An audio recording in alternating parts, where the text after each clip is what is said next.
अथ श्रीसर्पसूक्तम्। ब्रह्मलोकेषु ये सर्पाः शेषनागपरोगमाः नमोऽस्तु तेभ्यः सर्पेभ्यः सुप्रीतो मम सर्वदा। इन्द्रलोकेषु ये सर्पा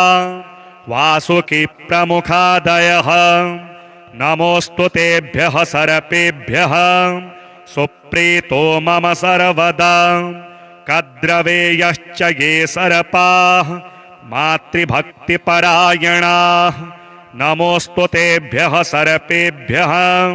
सुप्रीतो मम सर्वदा। इन्द्रलोकेषु ये सर्पाः तक्षकः प्रमुखादयः नमोऽस्तु तेभ्यः सर्पेभ्यः सुप्रीतो मम सर्वदा। सत्यलोकेषु ये सर्पाः वासुकीना च रक्षिताः नमोऽस्तु तेभ्यः सर्पेभ्यः सुप्रीतो मम सर्वदा। मलये चैव ये सर्पाः कर्कोटकप्रमुखादयः नमोऽस्तु तेभ्यः सर्पेभ्यः सुप्रीतो मम सर्वदा। पृथिव्यां चैव ये सर्पाः ये साकेतवासिताः नमोऽस्तु तेभ्यः सर्पेभ्यः सुप्रीतो मम सर्वदा। सर्वग्रामेषु ये सर्पाः वसन्तेषु सञ्चिताः नमोऽस्तु तेभ्यः सर्पेभ्यः सुप्रीतो मम सर्वदा। ग्रामे वा यदि वारण्ये ये सर्पाः प्रचरन्ति च नमोऽस्तु तेभ्यः सर्पेभ्यः सुप्रीतो मम सर्वदा। समुद्रतीरे ये सर्पा जलवासिनः नमोऽस्तु तेभ्यः सर्पेभ्यः सुप्रीतो मम सर्वदा। रसातलेषु ये सर्पा अनन्तादिमहाबलाः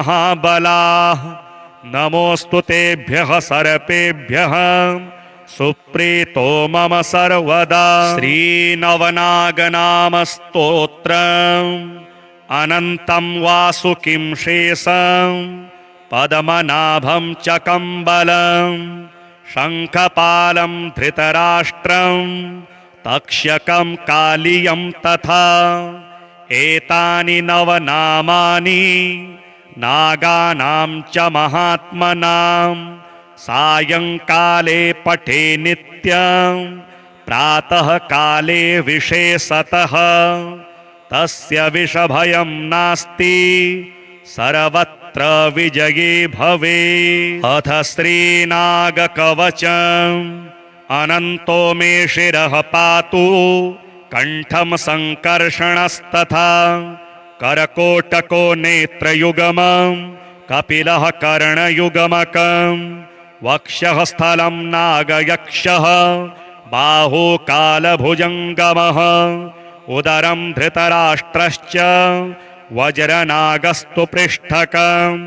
मरमाङ्गमश्वनेनस्तु पादावश्वतरोवतु वासुकिः पातु मां प्राची आग्नेयां तु धनञ्जयः तक्षको दक्षिणे पातु नैऋत्यां शङ्खपालकः महापदमः प्रतीच्यां तु वायव्यां शङ्खनीलकः उत्तरे कम्बलः पातु ईशान्यां नागभैरवः ऊर्ध्वं चैरावतोधस्तात् नागभेतालनायकः सदा सर्वत्र मां पातु नागलोकाधिनायकाः। ब्रह्मलोकेषु ये सर्पाः शेषनागपरोगमाः नमोऽस्तु तेभ्यः सर्पेभ्यः सुप्रीतो मम सर्वदा। इन्द्रलोकेषु ये सर्पा वासुकी प्रमुखादयः नमोऽस्तु तेभ्यः सर्पेभ्यः सुप्रीतो मम सर्वदा। कद्रवेयश्च ये सर्पाः मातृभक्तिपरायणाः नमोऽस्तु तेभ्यः सर्पेभ्यः सुप्रीतो मम सर्वदा इन्द्रलोकेषु ये सर्पाः तक्षकः प्रमुखादयः नमोऽस्तु तेभ्यः सर्पेभ्यः सुप्रीतो मम सर्वदा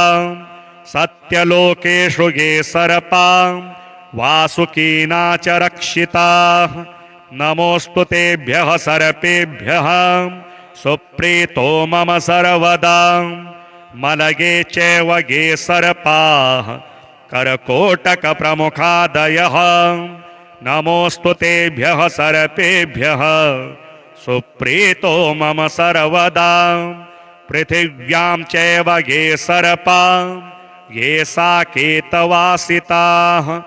नमोऽस्तु तेभ्यः सर्पेभ्यः सुप्रीतो मम सर्वदा सर्वग्रामेषु ये सर्पाः वशं तेषु सञ्चिताः नमोऽस्तु तेभ्यः सर्पेभ्यः सुप्रीतो मम सर्वदा ग्रामे वा यदि वारण्ये ये सर्पाः प्रचरन्ति च नमोऽस्तु तेभ्यः सर्पेभ्यः सुप्रीतो मम सर्वदा समुद्रतीरे ये सर्पा जलवासिनः नमोऽस्तु तेभ्यः सर्पेभ्यः सुप्रीतो मम सर्वदा रसातलेषु ये सर्पा अनन्तादिमहाबलाः नमोऽस्तु तेभ्यः सर्पेभ्यः सुप्रीतो मम सर्वदा श्रीनवनागनामस्तोत्रम् अनन्तं वासुकिं शेषं पद्मनाभं च कम्बलं शङ्खपालं धृतराष्ट्रं तक्षकं कालियं तथा एतानि नवनामानि नागानां च महात्मनां सायंकाले पठे नित्यं प्रातः काले विशेषतः तस्य विषभयं नास्ति सर्वत्र विजयी भवे अथ श्रीनागकवचम् अनन्तो मे शिरः पातु कंठं संकर्षणस्तथा करकोटको नेत्रयुगमं कपिलः कर्णयुगमकं वक्षः स्थलं नागयक्षः बाहु कालभुजङ्गमः उदरं धृतराष्ट्रश्च वज्रनागस्तु पृष्ठकं मरमाङ्गमश्वनेनस्तु पादावश्वतरोवतु वासुकिः पातु मां प्राची आग्नेयां तु धनञ्जयः तक्षको दक्षिणे पातु नैऋत्यां शङ्खपालकः महापदमः प्रतीच्यां तु वायव्यां शङ्खनीलकः उत्तरे कम्बलः पातु ईशान्यां नागभैरवः ऊर्ध्वं चैरावतोधस्तात् नागभेतालनायकः सदा सर्वत्र मां पातु नागलोकाधिनायकाः ब्रह्मलोकेषु ये सर्पाः शेषनागपरोगमाः नमोऽस्तु तेभ्यः सर्पेभ्यः सुप्रीतो मम सर्वदा इन्द्रलोकेषु ये सर्पाः वासुकी प्रमुखादयः नमोऽस्तु तेभ्यः सर्पेभ्यः सुप्रीतो मम सर्वदा कद्रवेयश्च ये सर्पाः मातृभक्तिपरायणाः नमोऽस्तु तेभ्यः सर्पेभ्यः सुप्रीतो मम सर्वदा इन्द्रलोकेषु ये सर्पाः तक्षकः प्रमुखादयः नमोऽस्तु तेभ्यः सर्पेभ्यः सुप्रीतो मम सर्वदा सत्यलोकेषु ये सर्पाः वासुकीना च रक्षिताः नमोऽस्तु तेभ्यः सर्पेभ्यः सुप्रीतो मम सर्वदा मलये चैव ये सर्पाः कर्कोटकप्रमुखादयः नमोऽस्तु तेभ्यः सर्पेभ्यः सुप्रीतो मम सर्वदा पृथिव्यां चैव ये सर्पा ये साकेतवासिताः नमोऽस्तु तेभ्यः सर्पेभ्यः सुप्रीतो मम सर्वदा सर्वग्रामेषु ये सर्पा वशं तेषु सञ्चिताः नमोऽस्तु तेभ्यः सर्पेभ्यः सुप्रीतो मम सर्वदा ग्रामे वा यदि वारण्ये ये सर्पाः प्रचरन्ति च नमोऽस्तु तेभ्यः सर्पेभ्यः सुप्रीतो मम सर्वदा समुद्रतीरे ये सर्पा जलवासिनः नमोऽस्तु तेभ्यः सर्पेभ्यः सुप्रीतो मम सर्वदा रसातलेषु ये सर्पा अनन्तादिमहाबलाः नमोऽस्तु तेभ्यः सर्पेभ्यः सुप्रीतो मम सर्वदा श्रीनवनागनामस्तोत्रम् अनन्तं वासुकिं शेषं पद्मनाभं च कम्बलं शङ्खपालं धृतराष्ट्रं तक्षकं कालियं तथा एतानि नवनामानि नागानां च महात्मनां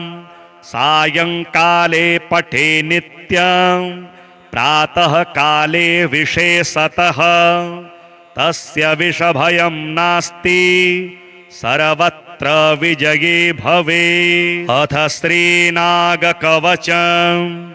अनन्तो मे शिरः पातु कण्ठं सङ्कर्षणस्तथा करकोटको नेत्रयुगमं कपिलः कर्णयुगमकं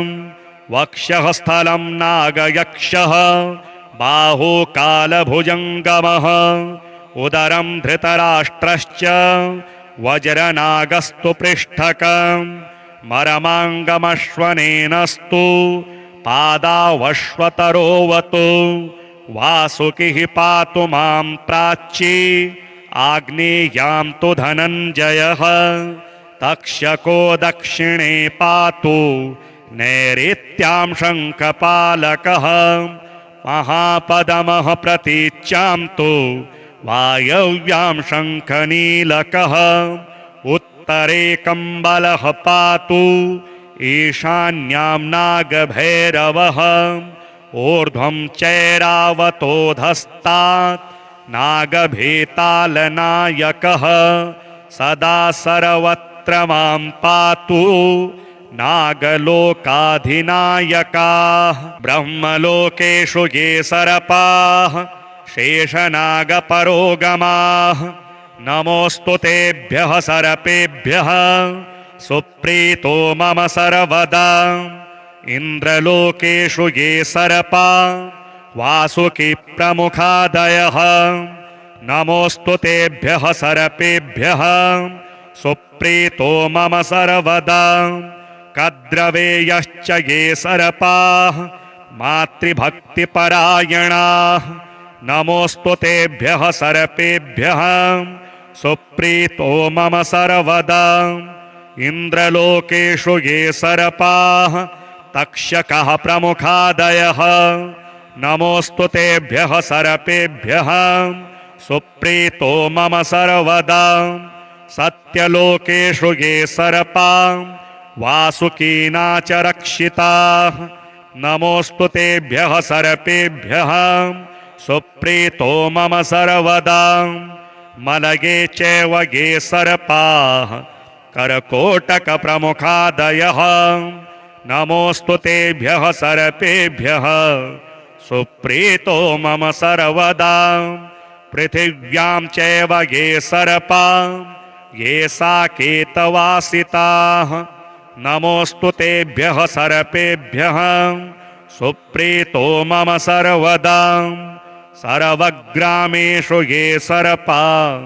वशं तेषु सञ्चिताः नमोऽस्तु तेभ्यः सर्पेभ्यः सुप्रीतो मम सर्वदा ग्रामे वा यदि वारण्ये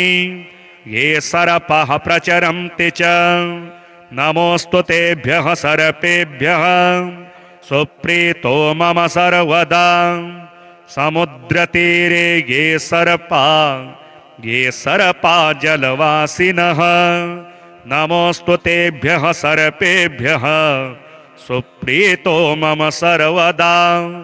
रसातलेषु ये सर्पा अनन्तादिमहाबलाः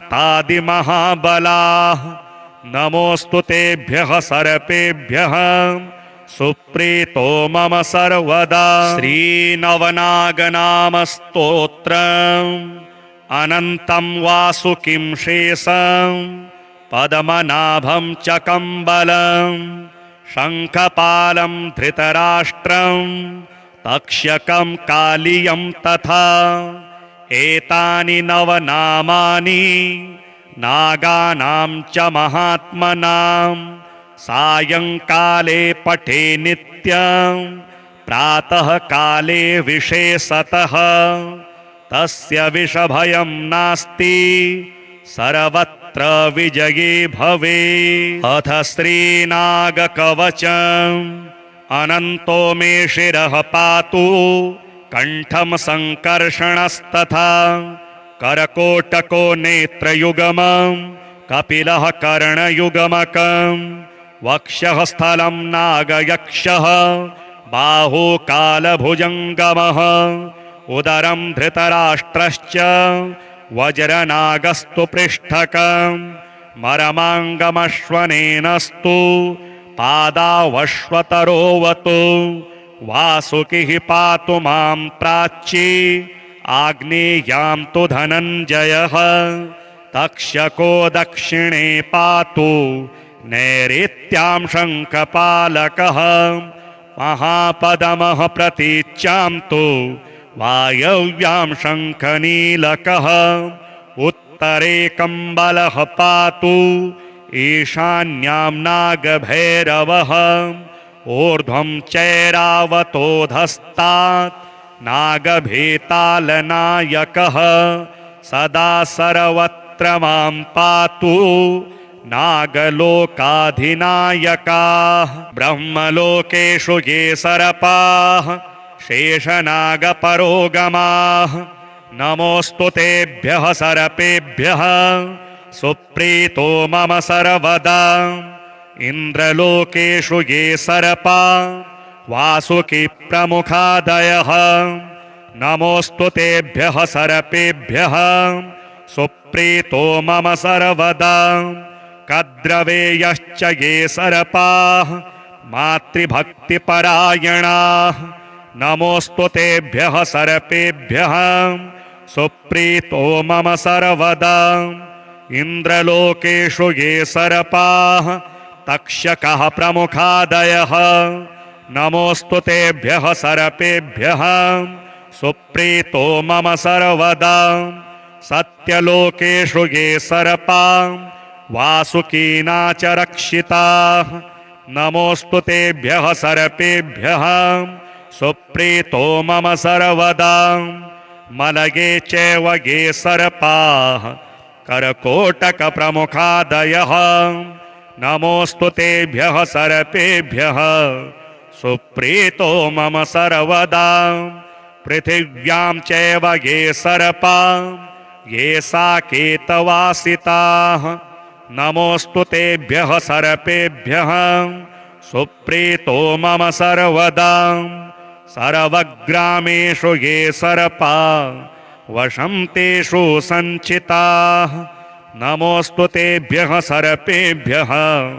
सुप्रीतो मम सर्वदा ग्रामे वा यदि वारण्ये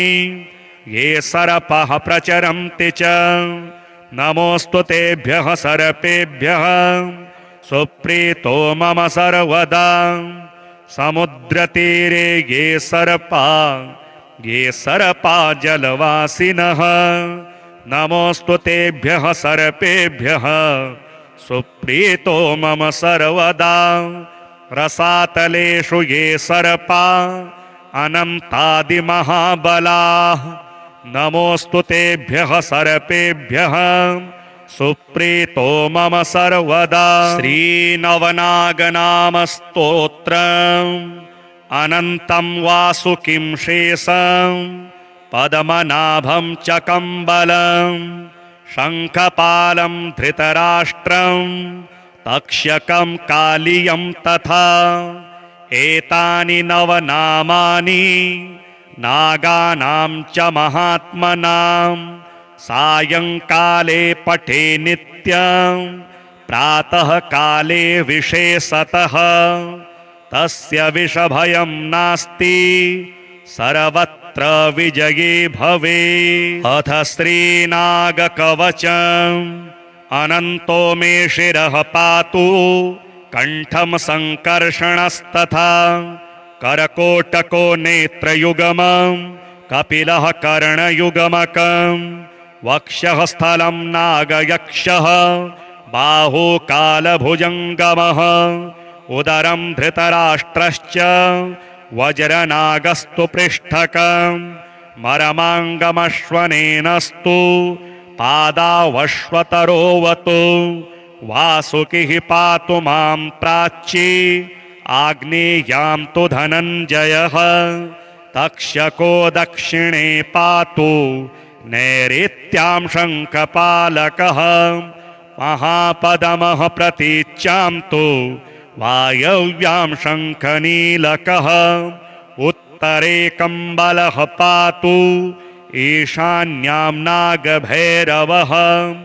ऊर्ध्वं चैरावतोधस्तात् नागभेतालनायकः सदा सर्वत्र मां पातु नागलोकाधिनायकाः ब्रह्मलोकेषु ये सर्पाः शेषनागपरोगमाः नमोऽस्तु तेभ्यः सर्पेभ्यः सुप्रीतो मम सर्वदा इन्द्रलोकेषु ये सर्पा वासुकी प्रमुखादयः नमोऽस्तु तेभ्यः सर्पेभ्यः सुप्रीतो मम सर्वदा कद्रवेयश्च ये सर्पाः मातृभक्तिपरायणाः नमोऽस्तु तेभ्यः सर्पेभ्यः सुप्रीतो मम सर्वदा इन्द्रलोकेषु ये सर्पाः तक्षकः प्रमुखादयः नमोऽस्तु तेभ्यः सर्पेभ्यः सुप्रीतो मम सर्वदा सत्यलोकेषु ये सर्पा वासुकीना च रक्षिताः नमोऽस्तु तेभ्यः सर्पेभ्यः सुप्रीतो मम सर्वदा मलये चैव ये सर्पाः करकोटकप्रमुखादयः नमोऽस्तु तेभ्यः सर्पेभ्यः सुप्रीतो मम सर्वदा पृथिव्यां चैव ये सर्पा ये साकेतवासिताः नमोऽस्तु तेभ्यः सर्पेभ्यः सुप्रीतो मम सर्वदा सर्वग्रामेषु ये सर्पा वशं तेषु सञ्चिताः नमोऽस्तु तेभ्यः सर्पेभ्यः सुप्रीतो मम सर्वदा ग्रामे वा यदि वारण्ये ये सर्पः प्रचरन्ति च नमोऽस्तु तेभ्यः सर्पेभ्यः सुप्रीतो मम सर्वदा समुद्रतीरे ये सर्पा जलवासिनः नमोऽस्तु तेभ्यः सर्पेभ्यः सुप्रीतो मम सर्वदा रसातलेषु ये सर्पा अनन्तादिमहाबलाः नमोऽस्तु तेभ्यः सर्पेभ्यः सुप्रीतो मम सर्वदा श्रीनवनागनामस्तोत्रम् अनन्तं वासुकिं शेषं पद्मनाभं च कम्बलं शङ्खपालं धृतराष्ट्रं तक्षकं कालियं तथा एतानि नवनामानि नागानां च महात्मनां सायंकाले पठे नित्यं प्रातः काले विशेषतः तस्य विषभयं नास्ति सर्वत्र विजयी भवे। अथ श्रीनागकवचम् अनन्तो मे शिरः पातु कण्ठं सङ्कर्षणस्तथा करकोटको नेत्रयुगमं कपिलः कर्णयुगमकं वक्षः स्थलं नागयक्षः बाहु कालभुजङ्गमः उदरं धृतराष्ट्रश्च वज्रनागस्तु पृष्ठकं मरमाङ्गमश्वनेनस्तु पादावश्वतरोवतु वासुकिः पातु मां प्राची आग्नेयां तु धनञ्जयः तक्षको दक्षिणे पातु नैऋत्यां शङ्खपालकः महापदमः प्रतीच्यां तु वायव्यां शङ्खनीलकः उत्तरे कम्बलः पातु ईशान्यां नागभैरवः ऊर्ध्वं चैरावतोधस्तात् नागभेतालनायकः सदा सर्वत्र मां पातु नागलोकाधिनायकाः ब्रह्मलोकेषु ये सर्पाः शेषनागपरोगमाः नमोऽस्तु तेभ्यः सर्पेभ्यः सुप्रीतो मम सर्वदा इन्द्रलोकेषु ये सर्पा वासुकी प्रमुखादयः नमोऽस्तु तेभ्यः सर्पेभ्यः सुप्रीतो मम सर्वदा कद्रवेयश्च ये सर्पाः मातृभक्तिपरायणाः नमोऽस्तु तेभ्यः सर्पेभ्यः सुप्रीतो मम सर्वदा इन्द्रलोकेषु ये सर्पाः तक्षकः प्रमुखादयः नमोऽस्तु तेभ्यः सर्पेभ्यः सुप्रीतो मम सर्वदा सत्यलोकेषु ये सर्पाः वासुकीना च रक्षिताः नमोऽस्तु तेभ्यः सर्पेभ्यः सुप्रीतो मम सर्वदा मलये चैव ये सर्पाः करकोटकप्रमुखादयः नमोऽस्तु तेभ्यः सर्पेभ्यः सुप्रीतो मम सर्वदा पृथिव्यां चैव ये सर्पा ये साकेतवासिताः नमोऽस्तु तेभ्यः सर्पेभ्यः सुप्रीतो मम सर्वदा सर्वग्रामेषु ये सर्पा वशं तेषु सञ्चिताः नमोऽस्तु तेभ्यः सर्पेभ्यः सुप्रीतो मम सर्वदा ग्रामे वा यदि वारण्ये ये सर्पः प्रचरन्ति च नमोऽस्तु तेभ्यः सर्पेभ्यः सुप्रीतो मम सर्वदा समुद्रतीरे ये सर्पा जलवासिनः नमोऽस्तु तेभ्यः सर्पेभ्यः सुप्रीतो मम सर्वदा रसातलेषु ये सर्पा अनन्तादिमहाबलाः नमोऽस्तु तेभ्यः सर्पेभ्यः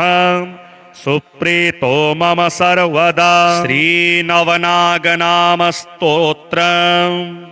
अनन्तं वासुकिं शेषं पद्मनाभं च कम्बलं शङ्खपालं धृतराष्ट्रं तक्षकं कालियं तथा एतानि नवनामानि नागानां च महात्मनां सायंकाले पठे नित्यं प्रातः काले विशेषतः तस्य विषभयं नास्ति सर्वत्र विजयी भवे। अथ श्रीनागकवचम् अनन्तो मे शिरः पातु कण्ठं सङ्कर्षणस्तथा करकोटको नेत्रयुगमं कपिलः कर्णयुगमकं वक्षः स्थलं नागयक्षः बाहु कालभुजङ्गमः उदरं धृतराष्ट्रश्च वज्रनागस्तु पृष्ठकं मरमाङ्गमश्वनेनस्तु पादावश्वतरोवतु वासुकिः पातु मां प्राची आग्नेयां तु धनञ्जयः तक्षको दक्षिणे पातु नैऋत्यां शङ्खपालकः महापदमः प्रतीच्यां तु वायव्यां शङ्खनीलकः उत्तरे कम्बलः पातु ईशान्यां नागभैरवः ऊर्ध्वं चैरावतोधस्तात् नागभेतालनायकः सदा सर्वत्र मां पातु नागलोकाधिनायकाः।